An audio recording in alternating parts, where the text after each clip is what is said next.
क्या कह दूं, हाँ ClH, ठीक है। ये एक कोई स्पीशी A हो गई, दूसरा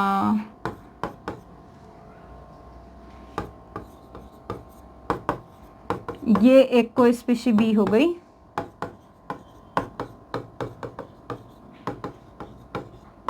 ये एक कोई स्पीशी C हो गई, ठीक है। और चौथा कुछ दे सकती हूँ क्या इससे बढ़िया, चलो इन्हीं तीनों में, ठीक है।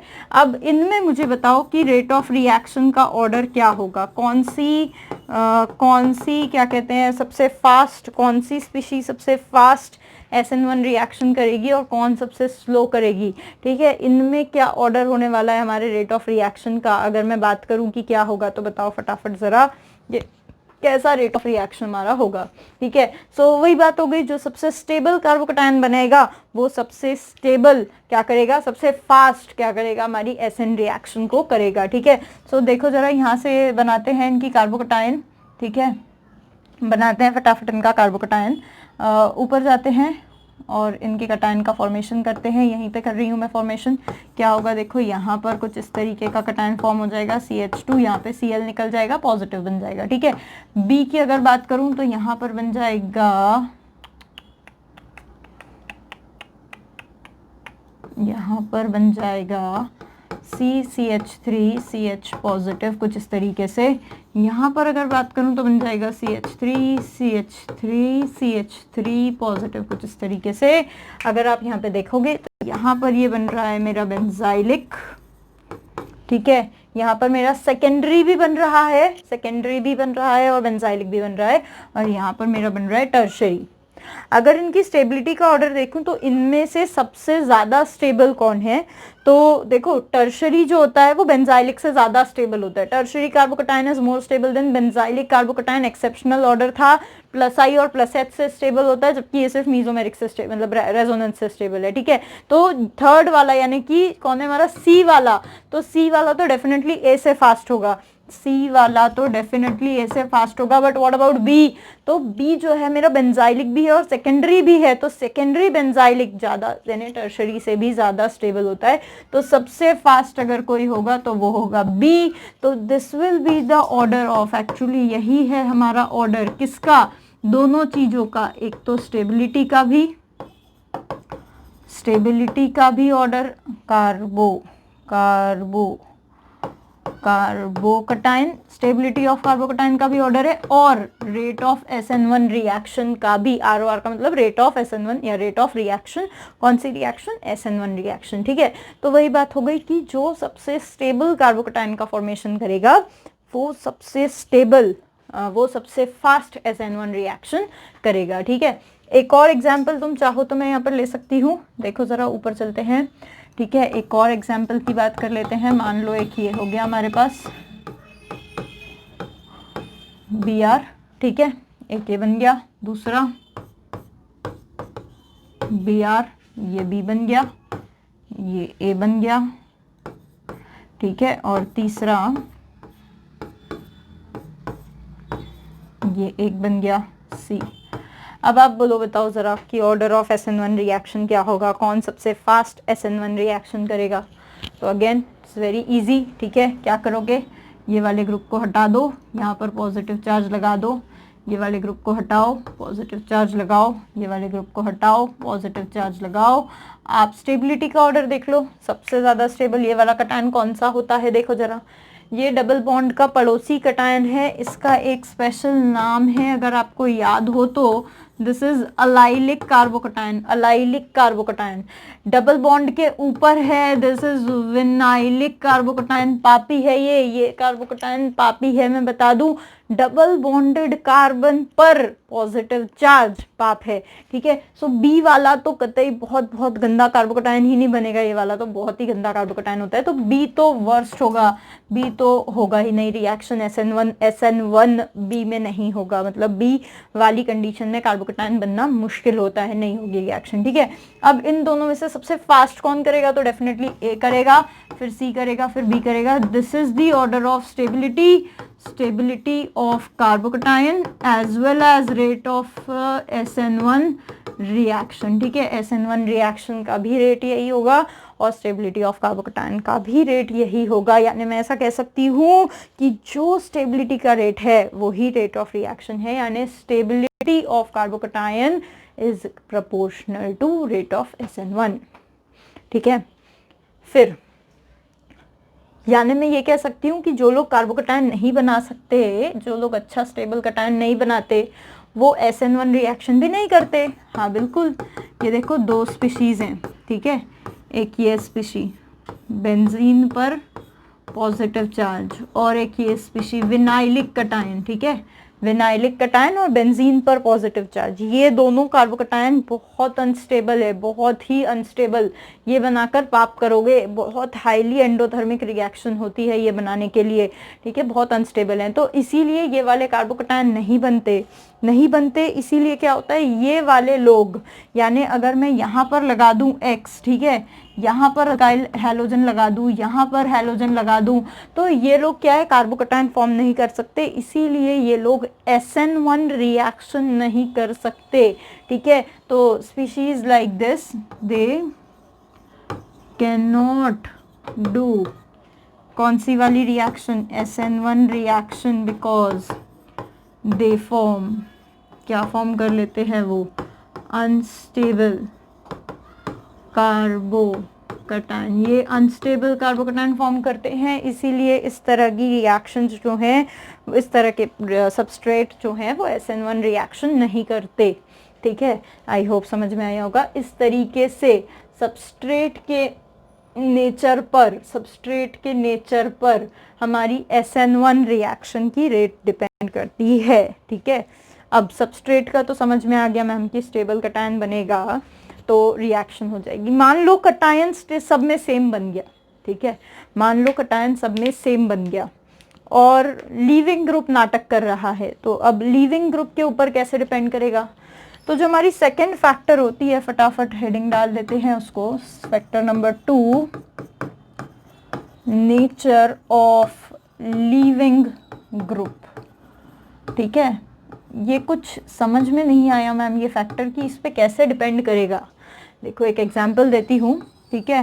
R ये है F, इसको मैंने एक न्यूक्लियोफाइल दे दिया, ये रिएक्शन सेम सॉल्वेंट है यहाँ पे H2O, ठीक है। एक है मेरा RCl, फिर इसको न्यूक्लियोफाइल दे दिया, फिर यहाँ पे है H2O, फिर है मेरा एक RBr, फिर इसको न्यूक्लियोफाइल दे दिया, फिर यहाँ पे है H2O, फिर एक है मेरा RI, फिर इसको एक न्यूक्लियोफाइल दे दिया, फिर यहाँ पर है मेरे पास सॉल्वेंट H2O। अब यहाँ पर आप देखोगे कि रिएक्शन हो रही है, यहाँ पर न्यूक्लियोफाइल सब जगह सेम है, सॉल्वेंट भी सेम है और R ग्रुप भी सेम है, यानी अल्काइल ग्रुप भी सेम है, सेम कार्बोकैटायन बनने वाला है, ठीक है। फर्स्ट वाले में the product will be RNU, F minus निकल गया। सेकेंड वाले में the product will be RNU, Cl minus निकल गया। थर्ड वाले में the product will be RNU, Br minus निकल गया। फोर्थ वाले में the product will be RNU, I minus निकल गया, ठीक है। इस तरीके से ये 4 रिएक्शंस मैंने की है, ठीक है। इसके रेट को बोल देती हूँ R1, इसके रेट को बोल देती हूँ R2, इसके रेट को बोल देती हूँ R3 और इसके रेट को बोल देती हूँ R4। तो सबसे फास्ट, भाई कोरोना में भी लोगों को पता नहीं बैंड बाजे बजाने हैं, समझ में नहीं आता है ना। वो इतना फैल रहा है, सब नागपुर में इतना प्रॉब्लम हो रहा है, इतने सारे रोज के केसेस आ रहे हैं, फिर भी लोग हैं कि समझने की बिल्कुल कोशिश ही नहीं कर रहे हैं। यहाँ पे भी इनको बैंड बाजे बजाने हैं। खैर बात करते हैं आगे, है ना। सो अगर मैं बात करूं कि जो RF की रिएक्शन है वो R1 रेट से हुई है, क्लोरीन वाली R2 से हुई है, ब्रोमीन वाली R3 से हुई है और आयोडीन वाली R4 से हुई है, तो मैं ये कह सकती हूँ कि R4 सबसे ज़्यादा होगा और R1 सबसे कम होगा। यानी जो मेरा रेट ऑफ रिएक्शन होगा, रेट ऑफ SN1 रिएक्शन जो होगा, R4 सबसे ज़्यादा होगा। यानी मैं कह सकती हूँ कि मेरा आयोडीन सबसे फास्ट रिएक्शन करेगा, यानी मेरा रेट ऑफ रिएक्शन जो है वो आयोडीन सबसे फास्ट करेगा, फिर ब्रोमीन और फिर क्लोरीन और फ्लोरीन सबसे रद्दी SN1 रिएक्शन करेगा। क्यों मैम, ऐसा क्यों? भाई यहाँ पर जो है मेरे लीविंग ग्रुप्स पे, these are leaving groups, halides are my leaving groups, तो यहाँ पर जो है क्योंकि मेरा अल्काइल ग्रुप सेम है तो मेरा रेट ऑफ रिएक्शन डिपेंड कर रहा है लीविंग ग्रुप पे, ठीक है। मैं ऐसा कह सकती हूँ हियर अल्काइल ग्रुप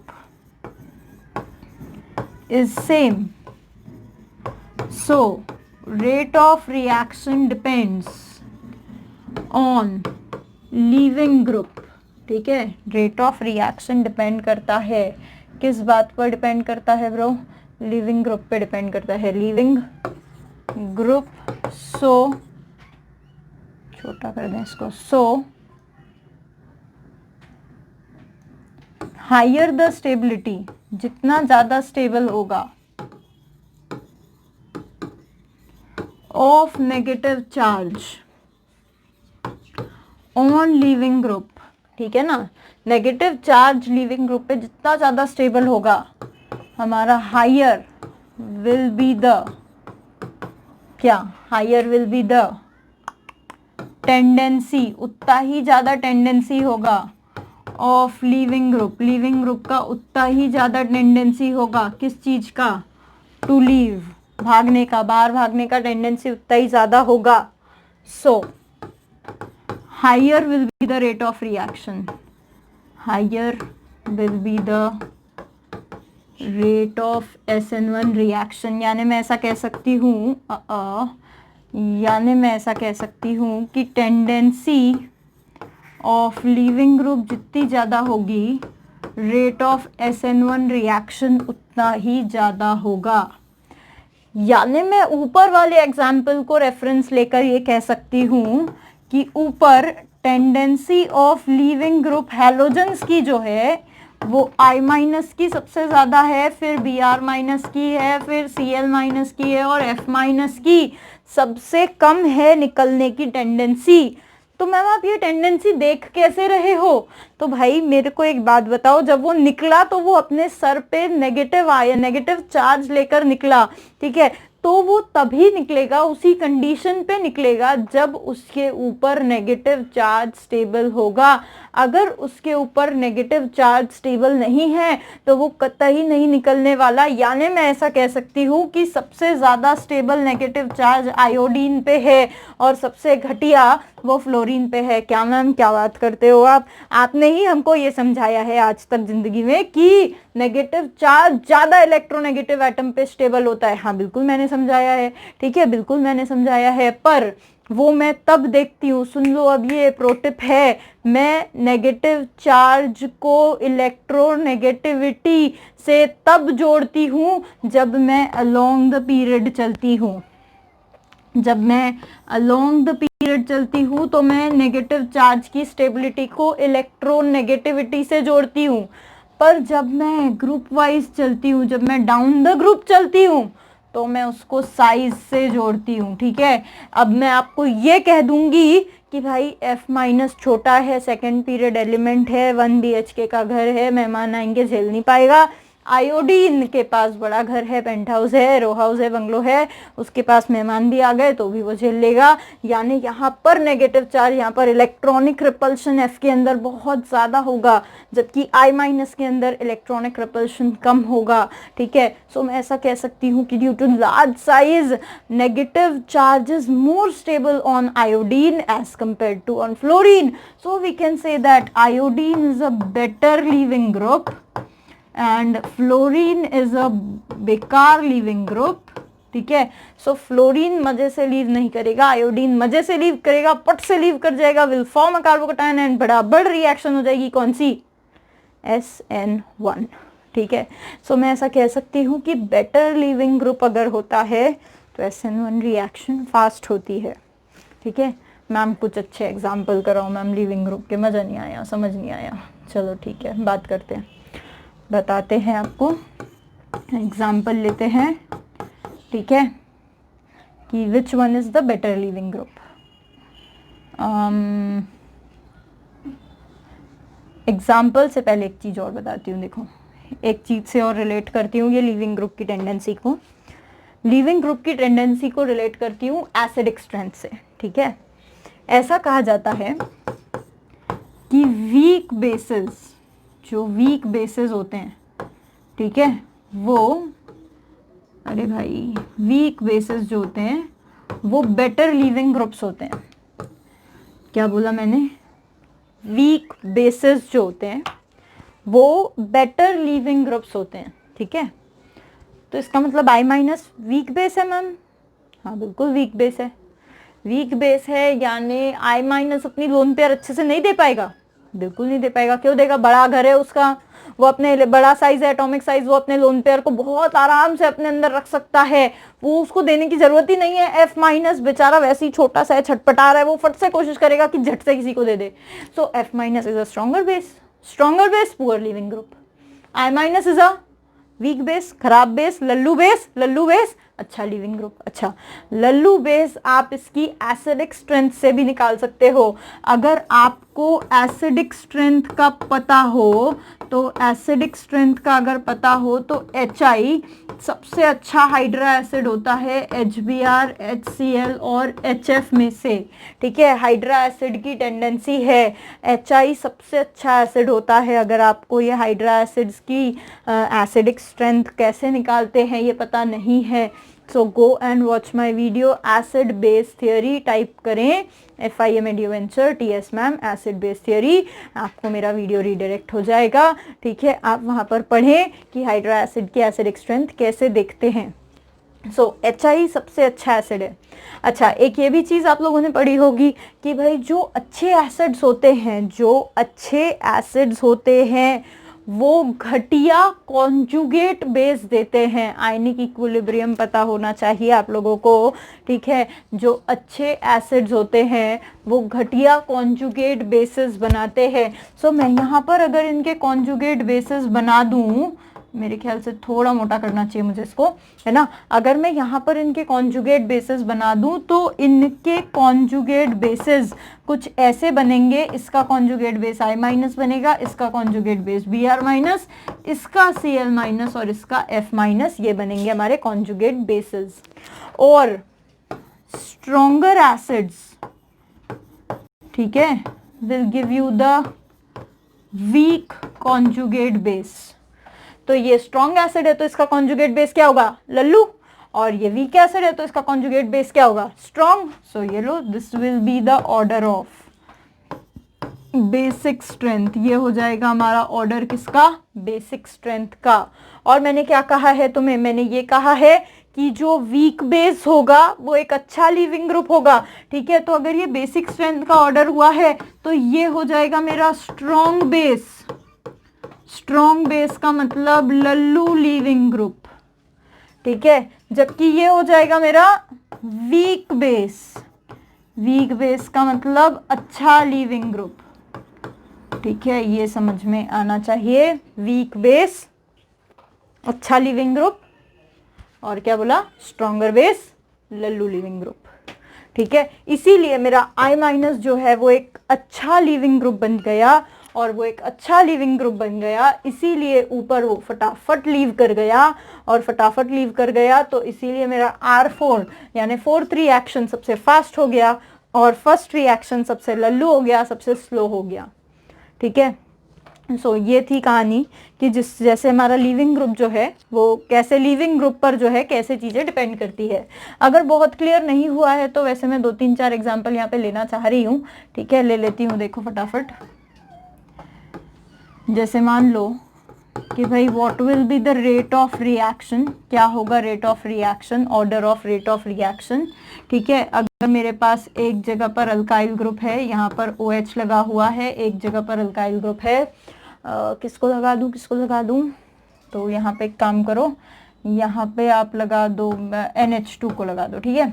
एक जगह पर अल्काइल OH है, एक जगह पर NH2 है, ठीक है। तो यहाँ पर अगर आप देखोगे तो यहाँ पर लिविंग ग्रुप मेरा OH है, यहाँ पर लिविंग ग्रुप मेरा NH2 है।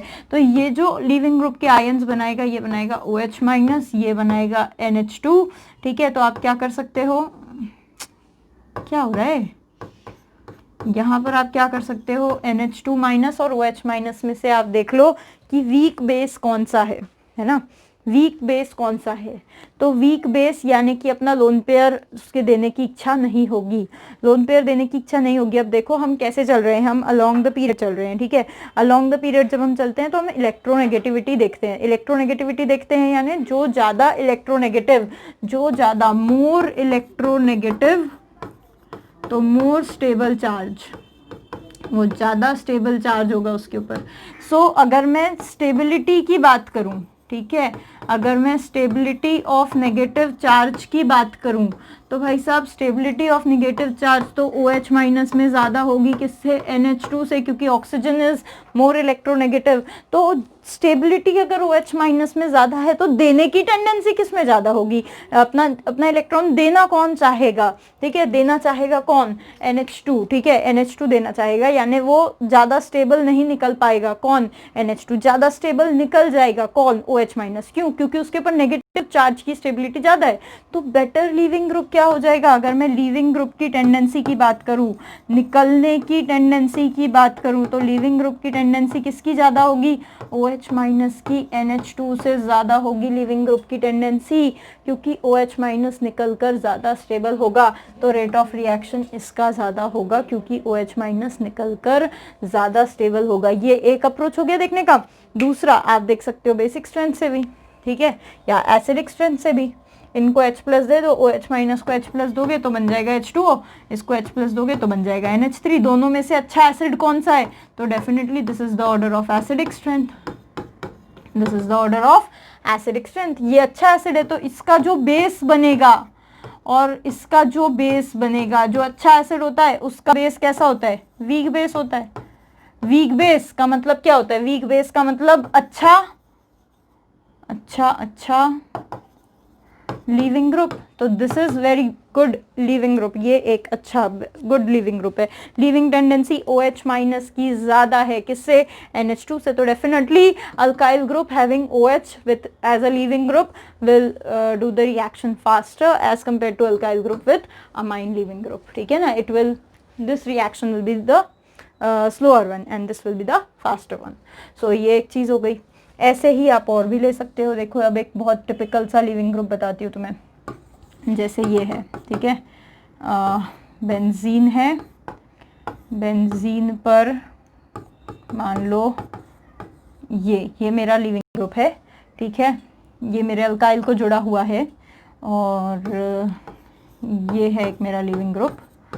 सो इन दोनों में से, दोनों ये बोल सकते हो और भी बोल सकते हो आप, ये बोल सकते हो, ठीक है, और भी बोल सकते हो, और भी वेरिएशन किए जा सकते हैं इसमें। ये हमारे लीविंग ग्रुप्स हैं, तो इनमें से लीविंग ग्रुप जब हमारे निकले तो नेगेटिव चार्ज लेकर निकले, ठीक है। इसको नाम दे देते हैं, इसको A कह, अरे भाई क्या प्रॉब्लम है, इसको हम A कह देते हैं, इसको हम B कह देते हैं, इसको हम C कह देते हैं और इसको हम D कह देते हैं। ये लिविंग ग्रुप्स हैं, नेगेटिव चार्ज लेकर निकल चुके हैं। सबसे फास्ट कौन निकला होगा, सीधी सी बात है, जिसके ऊपर नेगेटिव चार्ज सबसे ज्यादा स्टेबल होगा वो सबसे फास्ट निकला होगा, ठीक है, सबसे फास्ट निकला होगा, नेगेटिव चार्ज सबसे ज्यादा स्टेबल है। अब नेगेटिव चार्ज की स्टेबिलिटी कैसे देखोगे, सीधी सी बात है, more sharing more will be the stability. देख लो, more sharing more will be the stability. ज्यादा से ज्यादा शेयरिंग किधर हो रही है, ज्यादा से ज्यादा शेयरिंग हो रही है इधर पे, ठीक है, इधर पे। यहाँ पे देखो ये मेरा नाइट्रो ग्रुप जो है, ये नाइट्रो ग्रुप जो है मेरा, ये मस्त -m इफेक्ट दे रहा है, ठीक है। सो ज्यादा से ज्यादा शेयरिंग यहाँ पर हो रही है। सो D जो है मेरा वो सबसे ज्यादा स्टेबल होगा, क्यों, क्योंकि सबसे ज्यादा नेगेटिव चार्ज वहाँ शेयर हो रहा है। तो सबसे अच्छा जो मेरा टेंडेंसी होगा, टेंडेंसी ऑफ लिविंग ग्रुप जो होगा सबसे अच्छा वो किसका होगा, टेंडेंसी सबसे ज्यादा D का होगा, ठीक है। D के बाद आएगा मेरा B। क्यों आएगा D के बाद B, क्योंकि B के अंदर कुछ है नहीं इफेक्ट, यहाँ पर आएगा ये +I इफेक्ट, तो ये B के बाद आएगा, क्योंकि ये +I या +H भी कह सकते हो आप, +H से इलेक्ट्रॉन दे रहा है, ठीक है। तो D के बाद आ जाएगा मेरा B, B के बाद आ जाएगा C, C के बाद आ जाएगा A। अब ये लास्ट में A क्यों आया, कार्बोक्सिलेट लास्ट में क्यों आया, आप इसका एसिडिक स्ट्रेंथ देख लो, these are more acidic, sulphonic acids के डेरिवेटिव्स हैं ये, सल्फोनिक एसिड्स के कॉन्जुगेटेड बेसिस हैं ये। तो sulphonic acids are more acidic than carboxylic acid, so they will produce weaker conjugate base as compared to carboxylate ion. So ये तीनों की तीनों वीक बेसिस हैं, ये उससे स्ट्रॉन्ग है। और weak base, weaker the base more is the leaving tendency, so इन तीनों की लीविंग टेंडेंसी फर्स्ट वाले से ज्यादा होगी, इसीलिए इन तीनों की लीविंग टेंडेंसी फर्स्ट वाले से ज्यादा हुई है। अब इन तीनों में किसकी ज्यादा होगी वो आप देख लो, नेगेटिव चार्ज की स्टेबिलिटी से, ठीक है। सो नाइट्रो ग्रुप हैवी -m दे रहा है, खींच रहा है नेगेटिव चार्ज, ज्यादा स्टेबल कर रहा है, सो इसकी लीविंग टेंडेंसी सबसे ज्यादा, फिर ये आएगा, फिर ये आएगा। सो आप आई होप समझ पाओगे। यहाँ से बता देती हूँ, एक्चुअली यहाँ पे मुझे एक आयन का नाम बताना था। ये जो पार्ट है, ठीक है, ये जो आयन है इसे कहते हैं टोसाइलेट आयन। बहुत ही फेमस इस आयन को मतलब इस आयन का स्ट्रक्चर है, ठीक है, टोसाइलेट आयन। इसको ऐसे भी लिखते हैं, TOS या TSO नेगेटिव, ठीक है, टोसाइलेट आयन। ये इतना पार्ट कहलाता है बेसिकली, वेट अ मिनट, इतना पार्ट कहलाता है टोसाइलेट आयन, ठीक है। सो ये this is TS and this is negative, so tosylate ion. Tosylate ion बढ़िया, बहुत ही अच्छा लीविंग ग्रुप है, बहुत ही अच्छा इसका लीविंग टेंडेंसी होता है। ये भी जो डेरिवेटिव है, this is also derivative of tosylate ion, ठीक है, ये भी टोसाइलेट आयन है, ये भी टोसाइलेट आयन का ही डेरिवेटिव है। तो ये सारे टोसाइलेट आयन के ही डेरिवेटिव हैं। बेसिकली बेंजीन रिंग पे सल्फोनेट ग्रुप लगा दो तो टोसाइलेट आयन बन जाएगा, ठीक है। तो बेंजीन रिंग पे सल्फोनेट जब हम लगा देते हैं, बढ़िया लिविंग ग्रुप बन जाता है वो, ठीक है। तो ऑर्गेनिक में बहुत ही अच्छे लिविंग ग्रुप माने जाते हैं इस तरह के लोग। तो हमने बात कर ली दो चीजों पे SN1 हमारी डिपेंड कर रही है। पहली सबस्ट्रेट पे कैसे डिपेंड करेगी, तो कार्बोकैटायन अच्छा बनना चाहिए। दूसरी की लिविंग ग्रुप पे कैसे डिपेंड करेगी, तो लिविंग ग्रुप बढ़िया होना चाहिए, ठीक है। तीसरी बात करते हैं सॉल्वेंट पे कैसे डिपेंड करेगी, है ना। फिर चौथी बात करेंगे टेम्परेचर पे कैसे डिपेंड करेगी। तो आगे बढ़ते हैं। थर्ड जो है हमारा, third factor is nature of solvent, ठीक है। सॉल्वेंट पे कैसे डिपेंड करेगी, तो सॉल्वेंट जो है बड़ा ही इंपॉर्टेंट रोल है उसका यहाँ पे। हमेशा SN1 रिएक्शन जो होती है, SN1 रिएक्शन इज फेवरेबल कब, when polar protic solvent is taken. SN1 reaction favour करेगी कब, जब मैं पोलर प्रोटिक सॉल्वेंट लूंगी। अब मैम ये पोलर प्रोटिक सॉल्वेंट क्या भला है, ये इतना गंदा, ये कौन सा सॉल्वेंट है, ये हमने तो नहीं देखा आज तक। भाई देखो, पोलर प्रोटिक सॉल्वेंट का क्या मतलब होता है। यहाँ पर पोलर का मतलब होता है जिसका कुछ डाइपोल मोमेंट होगा, जिसका डाइपोल मोमेंट जो है नेट डाइपोल मोमेंट 0 नहीं होगा। अब फिर डाइपोल मोमेंट नहीं चमकता है अगर, तो please go and watch chemical bonding का वीडियो, बढ़िया मजे में पढ़ाया हुआ है, चमक जाएगा, ठीक है। सो पोलर का मतलब यहाँ पर होता है dipole moment, net dipole moment जिसका 0 नहीं होगा। आई थिंक वीडियो बहुत बड़ा हो रहा है, 1 घंटे 36 मिनट का ऑलरेडी हो चुका है, ठीक है ना। बात करते हैं आगे। ओके, बट ये बहुत इंपॉर्टेंट टॉपिक है। एक्चुअली मैं इस पे 2 इंडिविजुअल वीडियोस नहीं बनाना चाहती थी, बिकॉज कंटिन्यूटी ब्रेक हो जाती तुम्हारी, ठीक है। मैं चाहती थी कि एक ही वीडियो में कंटिन्यूएशन में मैं ये बता दूं, तो इसीलिए मैंने 2 डिफरेंट वीडियोस नहीं बनाए। एक दिन थोड़ा बड़ा वीडियो देख लो, बट बहुत इंपॉर्टेंट चीज़ है ये, ठीक है ना, और कंटिन्यूटी बनी रहनी चाहिए। तो देखते हैं आगे। पोलर जो है यहाँ पर नेट डाइपोल मोमेंट जो है 0 होना चाहिए। प्रोटिक का मतलब होता है H+ प्रोवाइडर। ये ऐसा सॉल्वेंट होना चाहिए जो हमें H+ प्रोवाइड करे, ठीक है। पोलर भी हो, H+ प्रोवाइड भी करे, ठीक है। क्यों H+ प्रोवाइड करे, क्या यहाँ पर क्या फंडा होने वाला है H+ का, क्या होने वाला है H+ से, देखो जरा क्या होने वाला है। रिएक्शन पे अगर मैं वापस जाऊं, है ना, रिएक्शन पे अगर मैं वापस जाऊं, मेरा RCl है, साथ में OH- है, पानी मैंने सॉल्वेंट लिया हुआ है, यहाँ पे बनेगा ROH, पहले बनेगा R+, ठीक है। उसके बाद OH- अटैक करेगा, फिर बनेगा ROH और बनेगा Cl-, ठीक है। अगर इस रिएक्शन को जरा देखें तो देखो जरा, एक कंटेनर लेते हैं, इस कंटेनर में क्या कहानी हुई है। आरसीएल प्रेजेंट थे, ठीक है। क्या हुआ होगा, आरसीएल ने टूट करके R प्लस Cl माइनस बना लिए, ऊपर से फिर मैंने OH माइनस डाल दिया। अभी इस R प्लस पे एक्चुअली अटैक करने वाले आप देखेंगे दो लोग हैं। OH माइनस भी अटैक कर सकता है मैम, Cl माइनस भी तो अटैक कर सकता है। ये R प्लस तो बन गया था ना, तब तो डब्बे में Cl माइनस भी था, तो मैम OH माइनस ने ही क्यों अटैक किया, मैम Cl माइनस ने अटैक क्यों नहीं किया। OH माइनस अच्छा न्यूक्लियोफाइल नहीं है, मतलब Cl माइनस न्यूक्लियोफाइल नहीं है क्या, Cl माइनस भी तो न्यूक्लियोफाइल है। हाँ बिल्कुल है, ठीक है, Cl माइनस भी न्यूक्लियोफाइल है। बट पहली बात तो दोनों की स्ट्रेंथ, दोनों में जो स्ट्रॉन्गर न्यूक्लियोफाइल है वो कौन है, OH माइनस, ठीक है। खैर उस पर बाद में बात करेंगे, अभी बात करते हैं ये कि यहाँ पर पानी ने क्या रोल प्ले किया है। पानी ने यहाँ पर ऐसी चालाकी की है कि जैसे ही R प्लस बना और Cl माइनस छूटा, जैसे ही Cl माइनस छूटा, उसने क्या किया, देखो जरा उसने क्या किया, मैं इसको यहाँ से हटाती हूँ।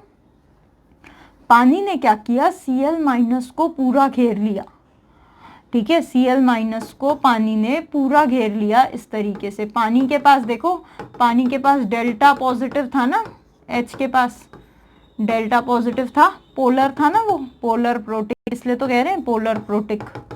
उसने क्या किया, अपने इस डेल्टा पॉजिटिव हाइड्रोजन से पूरी तरीके से किसको घेर लिया, पूरी तरीके से घेर लिया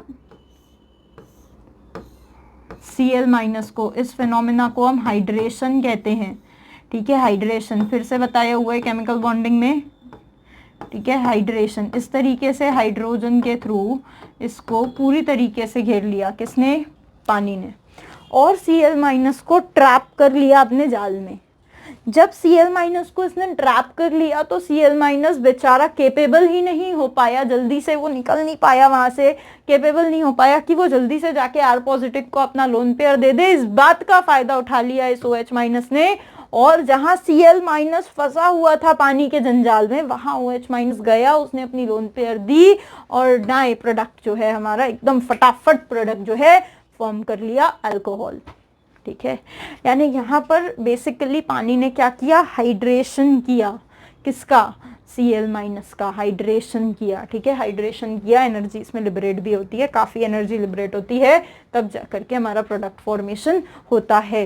सो बेसिकली यहाँ पर पानी क्या कर रहा है, ठीक है। यहाँ पर सॉल्वेंट क्या कर रहा है, सॉल्वेंट दो काम कर रहा है। सॉल्वेंट एक तो ये इनके बीच का जो बॉन्ड है इसको वीक करने का भी काम कर रहा है, और दूसरा जो लीविंग ग्रुप निकल रहा है उस लीविंग ग्रुप को अट्रैक्ट करने का भी काम कर रहा है।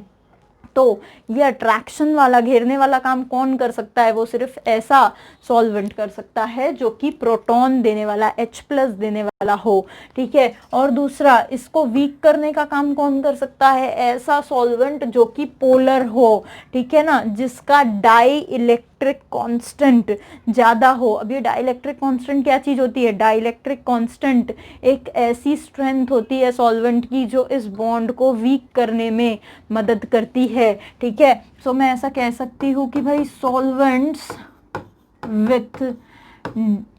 With high dielectric constant. अब इस डाई इलेक्ट्रिक कांस्टेंट में मैं बहुत ज़्यादा नहीं जाऊंगी, ठीक है, क्योंकि ये थोड़ा फिजिक्स का पार्ट है। सोनी सर के वीडियोस देख लो, इलेक्ट्रोस्टैटिक के, बढ़िया से डाई इलेक्ट्रिक कांस्टेंट एक्सप्लेन किए हैं, ठीक है। So solvents with high dielectric constant will favour, वो फेवर करेंगे, किसको फेवर करेंगे भाई, SN1 रिएक्शन को। तो मैम ऐसे कौन से सॉल्वेंट्स है जिनका डाइलेक्ट्रिक कांस्टेंट ज्यादा है, देखो ना, पानी है, पानी का सबसे ज्यादा डाइलेक्ट्रिक कांस्टेंट होता है 81, पानी का सबसे ज़्यादा डाइलेक्ट्रिक कांस्टेंट होता है 81, ठीक है। और भी सॉल्वेंट्स हैं उनके हाई डाइलेक्ट्रिक कांस्टेंट होते हैं, जैसे अल्कोहल है, इथिल अल्कोहल है, C2H5OH, उसका कुछ 35 होता है, एग्जैक्ट वैल्यू मुझको याद नहीं है, कुछ ऐसा ही होता है पर, ठीक है ना। बेंजीन का तो बहुत ही कम होता है, बेंजीन तो एकदम लल्लू सॉल्वेंट है। बेंजीन और डाइमिथाइल सल्फोक्साइड और DMSO, ये सब जो है ईथर वीथर, ठीक है ना, ये तो एकदम लल्लू होते हैं सॉल्वेंट्स, ये ना H प्लस देते हैं, इनका डाइलेक्ट्रिक कांस्टेंट भी बहुत ही लल्लू होता है। सो इस तरह के सॉल्वेंट्स जो हैं वो फेवर नहीं करते SN1 रिएक्शन को, ऐसे ही सॉल्वेंट्स फेवर करते हैं, जैसे पानी हो गया, अल्कोहल हो गया, ठीक है, ये लोग ही फेवर करते हैं SN1 रिएक्शन को। तो ये कहानी हो गई हमारी सॉल्वेंट की। कि भाई सॉल्वेंट का क्या रोल है। अब यहाँ पर जो मैंने बोला था ना OH माइनस ही अटैक करेगा क्या, Cl माइनस नहीं अटैक करेगा क्या, यानी न्यूक्लियोफाइल का क्या रोल होगा वो भी देख लेते हैं। ठीक है, न्यूक्लियोफाइल का क्या रोल होगा देखो वो भी देख लेते हैं। सो नेक्स्ट हमारा कौन सा फैक्टर रहेगा, 4th। ठीक है, चलो बात करते हैं 4th, नेचर ऑफ न्यूक्लियोफाइल। भाई सीधी सी बात है, न्यूक्लियोफाइल को क्या करना है, अपना लोन पेयर देना है, इलेक्ट्रॉन देना है। जितना फास्ट वो इलेक्ट्रॉन देगा, ठीक है, उतना ही फास्ट रेट रिएक्शन हमारा हो जाएगा, उतना ही अच्छे से हमारा प्रोडक्ट जो है वो बन जाएगा। तो मैं ऐसा कह सकती हूँ कि भाई stronger nucleophile will attack faster. अच्छा, स्ट्रॉन्गर न्यूक्लियोफाइल का मतलब क्या है, जिसकी लोन पेयर डोनेशन टेंडेंसी ज़्यादा होनी चाहिए। लोन पेयर डोनेशन टेंडेंसी ज़्यादा होनी चाहिए, यानी वो एक अच्छा बेस होना चाहिए। That is attacking reagent. मैं इसे अटैकिंग रीएजेंट कह देती हूँ। Attacking reagent should be a stronger base, वो एक अच्छा बेस होना चाहिए, यानी लीविंग ग्रुप लल्लू बेस होना चाहिए और अटैक करने वाला स्ट्रॉन्गर बेस होना चाहिए। ठीक है, तो पिछले वाले का ही एग्जांपल ले लेते हैं। देखो RCl लेते हैं, यहाँ पर लेते हैं OH माइनस, यहाँ पर पानी ले लेते हैं। ठीक है, यहाँ पर मैंने बना दिया ROH और निकाल दिया Cl माइनस। तो Cl माइनस निकला है, ROH अटैक किया है, यानी ही OH माइनस और Cl माइनस में से अगर मैं बेसिक स्ट्रेंथ देखूं किसकी ज़्यादा है, ठीक है, तो डेफिनेटली OH माइनस एक अच्छा बेस है। क्यों OH माइनस एक अच्छा बेस है, तो भाई OH माइनस एक अच्छा बेस है तो उसके एसिडिक की स्ट्रेंथ देख लो, इसमें लगाओ, ये बन जाएगा H2O, ये बन जाएगा HCl। HCl एक अच्छा एसिड है, this is the acidic strength. So अच्छा एसिड प्रोड्यूसेस अ घटिया base, so Cl minus is घटिया बेस, घटिया एसिड प्रोड्यूसेस अ अच्छा बेस, तो OH minus is a good base. So OH minus की बेसिक स्ट्रेंथ ज़्यादा है Cl माइनस से, this is order of basic strength. So OH minus मैं ऐसा कह सकती हूँ, OH minus is a better nucleophile. OH minus एक बेटर न्यूक्लियोफाइल यानी अटैकिंग रिएजेंट है, जबकि Cl minus is a better leaving group, हम ऐसा कह सकते हैं। ठीक है, खैर फटाफट लिख लेंगे नेचर ऑफ न्यूक्लियोफाइल। ठीक है, देखें ज़रा कितना बड़ा वीडियो हो गया हमारा, काफ़ी बड़ा वीडियो हो गया, 1.25 घंटे का हो गया। ठीक है ना, नेक्स्ट बात कर लेते हैं फटाफट टेम्परेचर की बात कर लेते हैं। 5th, temperature of reaction. अगर मैं ये रिएक्शन की बात करूं, ठीक है, SN1 रिएक्शन की बात करूं, तो आप देखेंगे कि SN1 रिएक्शन जो होती है ये एक्सोथर्मिक टाइप की रिएक्शन होती है। ठीक है, एक्सोथर्मिक रिएक्शन होती है SN1 रिएक्शन।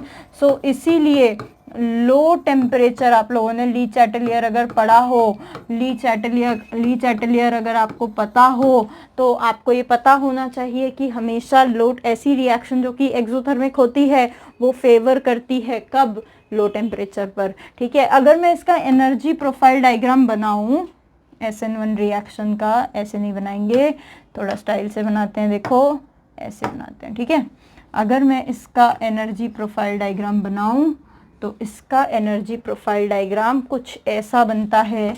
यहाँ है मेरा रिएजेंट, ठीक है, यहाँ है मेरा रिएजेंट RX, रिएक्टेंट सॉरी, ठीक है, RX जो है वो पहले बनाएगा कटायन, यहाँ पे बन गया मेरा R पॉजिटिव। अगर ये R पॉजिटिव मेरा क्या बोलते हैं रीअरेंज होना है, तो वो थोड़ा एनर्जी उसका डाउन हो जाएगा, रीअरेंज हो जाएगा। ठीक है, यहाँ पर मेरा बन चुका है रीअरेंज्ड कार्बोकटायन, रीअरेंज्ड कार्बोकटायन। फिर क्या होगा, X माइनस जो है इस पे आके लगेगा तो इसकी एनर्जी काफ़ी बढ़ेगी और फिर ये बनाएगा प्रोडक्ट। ठीक है, तो यहाँ पर मेरा बन जाएगा ROH। समझ में आता है? यहाँ पर जो है, यहाँ पर बेसिकली मैं ये कहूँगी कि इस वाली जगह, सॉरी, यहाँ पे मैं कहूँगी कि जब मैं R पॉजिटिव बना रही थी, ठीक है, और छोटा कर देते हैं इसको, जब मैं R पॉजिटिव बना रही थी, मानेगा ही नहीं यार, ये गायब हो जाएगा, ठीक है। यहाँ पर मेरा जो X है वो निकल रहा है, ठीक है, X जो है वो निकल रहा है, जब X निकलेगा तब भी एनर्जी बढ़ जाएगी। यहाँ पर मेरा R पॉजिटिव बन चुका है, रीअरेंज होना है तो हो जाएगा, ठीक है ना। उसके बाद क्या होगा, यहाँ पर इस X को अप्रोच कर रहा है OH माइनस, हमारे R को सॉरी अप्रोच कर रहा है OH माइनस, तो जब OH माइनस अटैक करेगा तभी भी एनर्जी बढ़ जाएगी, प्रोडक्ट बनेगा, it will be highly stable. आप देख सकते हो रिएक्शन जो है मेरा, यहाँ पर जो मेरा डेल्टा H का वैल्यू है, ठीक है ना, यहाँ पर होता है मेरा एनर्जी y एक्सिस पे, x एक्सिस पे होते हैं मेरे रिएक्शन कोऑर्डिनेट्स। रिएक्शन कोऑर्डिनेट्स मतलब कि मेरे रिएक्टेंट और प्रोडक्ट, ठीक है। आप देख पाओगे प्रोडक्ट की एनर्जी कम है, रिएक्टेंट की ज़्यादा है, सो मेरा डेल्टा H जो है वो नेगेटिव है, यानी रिएक्शन जो है वो एक्सोथर्मिक है, इसीलिए SN1 लो टेम्परेचर पर फेवर करेगी। आई होप समझ में आया होगा, ठीक है। सो एक बार देख लेते हैं फटाफट हमने क्या किया है आज के लेक्चर में, उसके बाद बात करेंगे आगे, ठीक है ना, एग्जाम्पल्स। बट एग्जाम्पल्स के लिए मैं अगला वीडियो बनाऊंगी, बहुत स्पेशल वाला, ध्यान से देखना। न्यूक्लियोफिलिक सब्स्टिट्यूशन रिएक्शन में मैंने एक जनरल रिएक्शन समझाई आपको, लिविंग ग्रुप निकलता है, न्यूक्लियोफाइल जुड़ता है, ठीक है।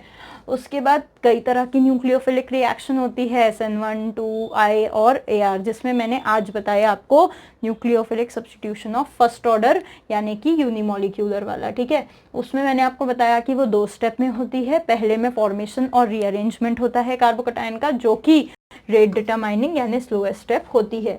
फिर सेकेंड स्टेप में क्या होता है, तो सेकेंड स्टेप में अटैक ऑफ न्यूक्लियोफाइल होता है, जिससे कि हमें 2 चीजें मिलती है ना, हमें एक रिटेंटेड और एक इन्वर्टेड प्रोडक्ट मिलता है, और रेट ऑफ रिएक्शन हमारे कॉन्सेंट्रेशन ऑफ अल्काइल हैलाइड पे डिपेंड करता है।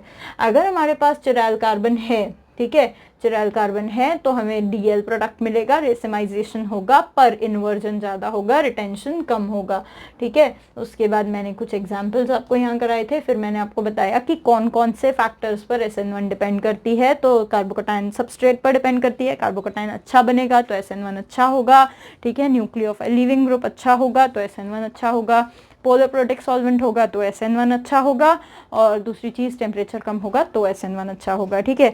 सो न्यूक्लियोफाइल स्ट्रॉन्ग होगा तो भी SN1 अच्छा होगा। So these were the factors जिस पे SN1 डिपेंड करता है। बहुत अच्छे क्वेश्चन करवाने हैं, बट वीडियो बहुत लॉन्ग हो जाएगा, है ना। सो नेक्स्ट वीडियो बनाएंगे सिर्फ और सिर्फ एक्सक्लूसिवली ऑन क्वेश्चंस जो कि बेस्ड होंगे SN1 मैकेनिज्म पे। अच्छे से रिवाइज करो तब तक के मैकेनिज्म, फिर कल करवाती हूँ इसके क्वेश्चंस, ठीक है ना। Till then stay tuned with FIM Adventure. This is Twinkle Soni saying good night everyone and thank you.